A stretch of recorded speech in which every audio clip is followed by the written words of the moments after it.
अभी अभी एक खबर आ रही है रोशन सिंह रोही को लेकर के। खबर इस प्रकार से है कि रोशन रोही और किरण सिंह फिर से आपस में मिलके जेल स्टार फिल्म में काम करना चाहते हैं। ये खबर अभी अभी मुझे मिली है, इसलिए मैं आप लोगों को बता रहा हूँ। और रोशन रोही अपनी फिल्म में किरण सिंह को फिर से चाहता है और हीरोइन का रोल किरण सिंह को देना चाहता है। सबसे पहले आप लोग किरण सिंह और रोशन रोही की इस वीडियो को देख लीजिए।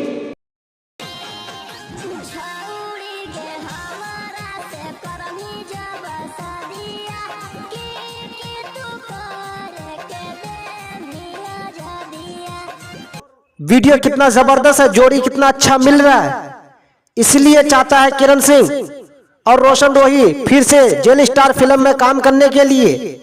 और देखें आगे कहां तक बात सच्ची निकलती है और क्या लगता है रोशन रोही किरण सिंह को अपने जेल स्टार फिल्म में लेंगे या नहीं लेंगे, या फिर किरण सिंह के जगह में किसी दूसरे को हीरोइन के रोल में रोल दिया जाएगा।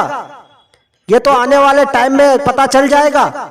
लेकिन जो भी बातें मैं आप लोगों को बता रहा हूँ सोशल मीडिया से ली गई खबर है।